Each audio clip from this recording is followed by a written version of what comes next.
Hai anak-anak semua, apa kabar kalian hari ini? Semoga dalam keadaan sehat ya. Nah, dalam video kali ini kita akan belajar bersama-sama untuk mata pelajaran tematik kelas 4. Kita akan belajar di tema 3, peduli terhadap makhluk hidup, subtema 1, hewan dan tumbuhan di lingkungan rumahku, pembelajaran 1. Mari anak-anak, kita belajar dengan penuh semangat.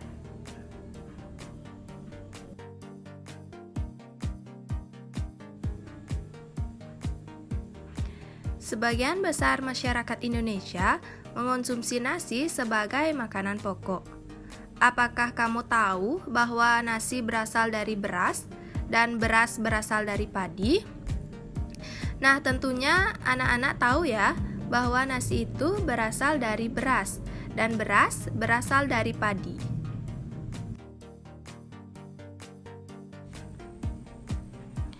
Padi adalah tanaman yang sangat penting di Indonesia. Padi menghasilkan beras. Banyak penduduk Indonesia yang mengonsumsinya. Padi dapat tumbuh di daerah panas dengan curah hujan tinggi. Daerah utama penghasil padi adalah Jawa Barat, Jawa Timur, Jawa Tengah, Sulawesi Selatan, dan Sumatera Utara. Karawang, Jawa Barat dikenal sebagai lumbung padi nasional. Pertumbuhan padi dibagi menjadi 3 tahap besar. Pertama-tama, benih atau biji padi dimasukkan ke dalam karung goni dan direndam 1 malam di dalam air mengalir supaya perkecambahan benih terjadi bersamaan. Selanjutnya, benih-benih ini ditanam di lahan sementara. Bibit yang telah siap dipindah tanamkan ke sawah.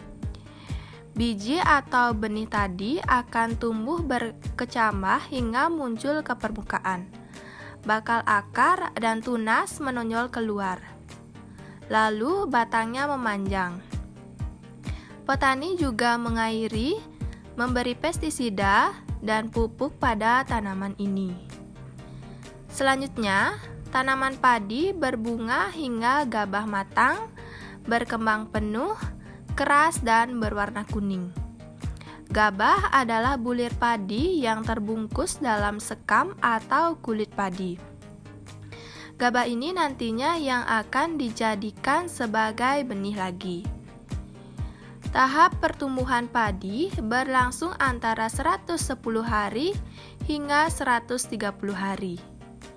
Setelah panen padi, gabah ditumbuk dengan lesung atau digiling sehingga sekam atau kulit padi terlepas dari isinya. Bagian isi inilah yang berwarna putih, kemerahan, ungu, atau bahkan hitam yang disebut beras. Nah, dari bacaan tadi ada pertanyaan nih anak-anak. Pertanyaan yang pertama, apa isi bacaan di atas? Kemudian pertanyaan yang kedua, mengapa tanaman tersebut penting bagi masyarakat? Pertanyaan yang ketiga, di mana tanaman tersebut dapat tumbuh? Pertanyaan keempat, berapa lama proses tanaman tersebut tumbuh? Dan pertanyaan terakhir, apa yang dimaksud gabah? Nah, dari kelima pertanyaan tersebut, anak-anak bisa tulis jawabannya di LKPD atau lembar kerja peserta didik yang telah Ibu sediakan ya. Kemudian, setelah anak-anak menjawab semua pertanyaan tersebut, tukarkan jawaban anak-anak dengan seorang temannya ya. Diskusikan jika terdapat perbedaan jawaban. Indonesia memiliki beragam tumbuhan yang dapat dimanfaatkan sebagai makanan pokok. Beras atau padi, sagu, dan singkong adalah beberapa di antaranya. Di daerahmu pasti banyak tumbuhan yang dapat dimanfaatkan. Ada mangga, pisang, seledri, tebu, atau lainnya. Pilihlah salah satu tanaman yang sering kamu manfaatkan dalam kehidupan sehari-hari. Tulislah pertanyaan sebanyak-banyaknya tentang tanaman tersebut. Pertanyaanmu harus dapat menjawab rasa ingin tahumu. Nah, pertanyaan anak-anak itu bisa ditulis pada kolom di lembar kerja peserta didik yang telah Ibu sediakan ya. Kamu sudah belajar tentang bagaimana padi tumbuh. Isilah diagram berikut berdasarkan bacaan di atas. Nah, ini adalah diagram yang harus kalian isi tentang pertumbuhan padi.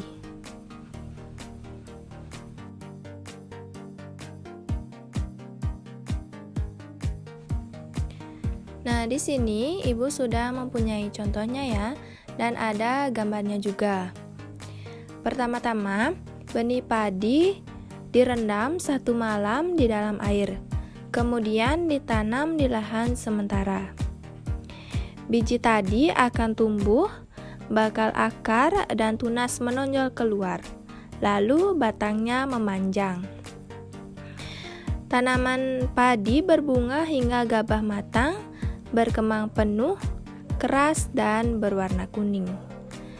Nah, inilah gambar dan proses perkembangan atau pertumbuhan padi dari awal sampai panen.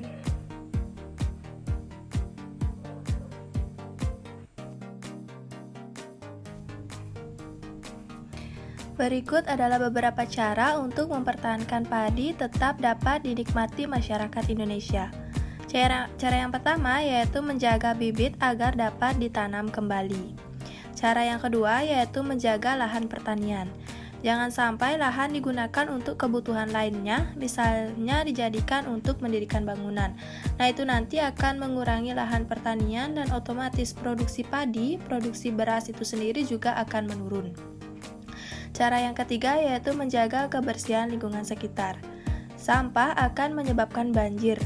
Apabila terjadi banjir, maka tanaman padi tidak akan tumbuh. Kemudian cara yang keempat yaitu saluran air dijaga agar tetap mengalir. Dan cara yang kelima yaitu menggunakan beras yang tidak berlebihan. Jumlah penduduk yang meningkat akan meningkatkan kebutuhan yang besar terhadap padi. Jadi anak-anak, kita juga harus berhemat dalam penggunaan beras ini. Jangan kalian saat makan itu sekalian, tidak habis terus kalian buang. Nah, itu sayang sekali. Ketika kalian mengambil makanan, ya sesuaikan dengan kebutuhan kalian masing-masing. Jangan ambil banyak, tapi nanti akhir-akhirnya sisa dan dibuang. Jangan seperti itu ya anak-anak. Amati gambar berikut. Nah, bisa dilihat ya anak-anak, gambar pertama, ini ada gambar pantai, kemudian gambar yang kedua adalah gambar pegunungan, dan gambar yang ketiga ada gambar sawah. Nah, anak-anak tulis sedikitnya 5 pertanyaan yang berkaitan dengan gambar tersebut.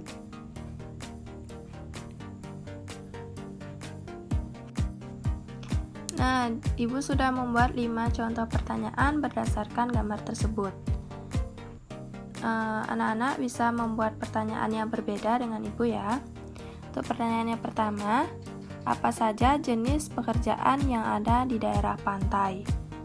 Seperti yang kita ketahui dan bisa dilihat di gambar pertama, pekerjaan yang ada di daerah pantai yaitu nelayan.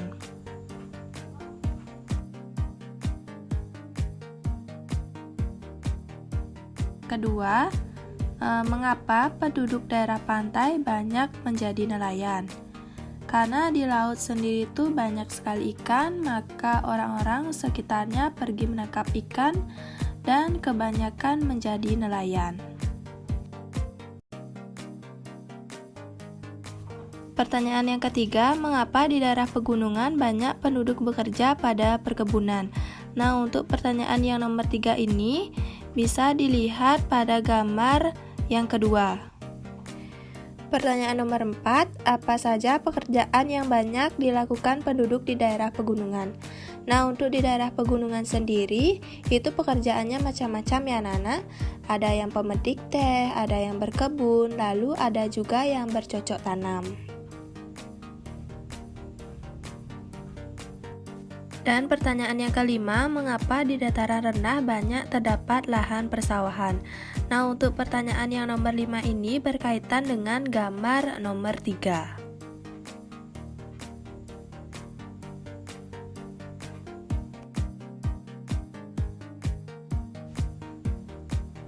Tulis perbedaan yang kamu temukan dari ketiga gambar tersebut. Nah, kita akan mencari tahu perbedaan apa sih yang ada dari ketiga gambar tersebut.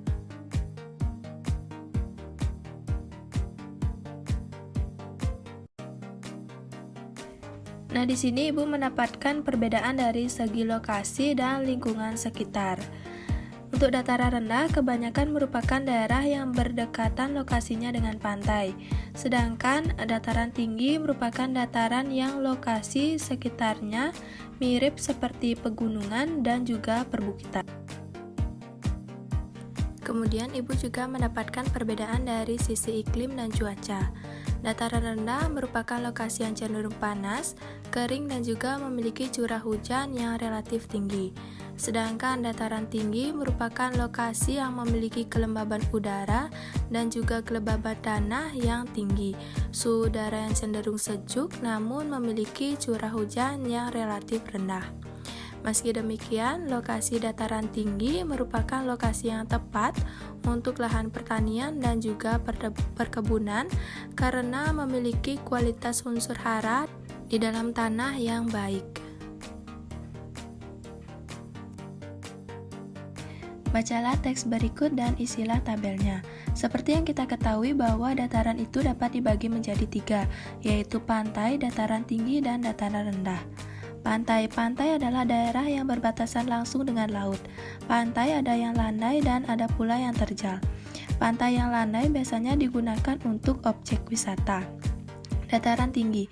Dataran tinggi adalah permukaan bumi yang ketinggiannya 500 meter di atas permukaan laut. Dataran tinggi biasanya dimanfaatkan untuk peristirahatan, objek wisata, dan usaha perkebunan. Dataran rendah. Dataran rendah adalah permukaan bumi yang datar dengan ketinggian kurang dari 200 meter dari atas permukaan laut. Pada umumnya, dataran rendah berada di sekitar pesisir pantai. Dataran rendah banyak digunakan untuk berbagai keperluan, di antaranya pertanian, peternakan, perumahan, dan industri, serta beberapa jenis kegiatan perkebunan seperti perkebunan kelapa dan tebu.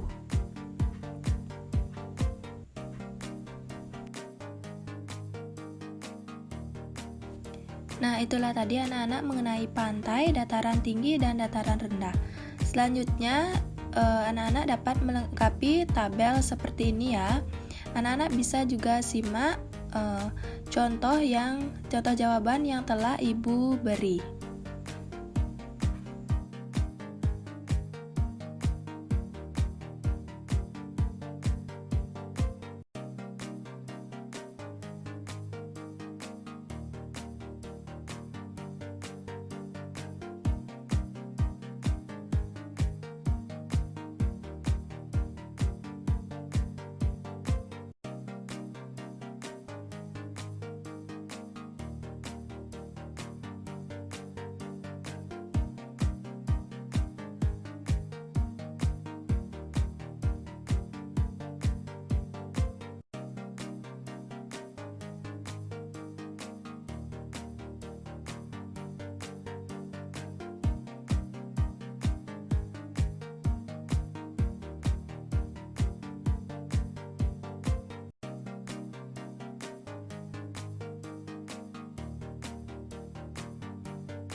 Nah, anak-anak, itulah tadi video mengenai materi mata pelajaran tematik kelas 4, tema 3, peduli terhadap makhluk hidup, subtema 1, hewan dan tumbuhan di lingkungan rumahku, pembelajaran 1. Semoga anak-anak dapat memahami materi tersebut ya. Sekian dari Ibu, terima kasih.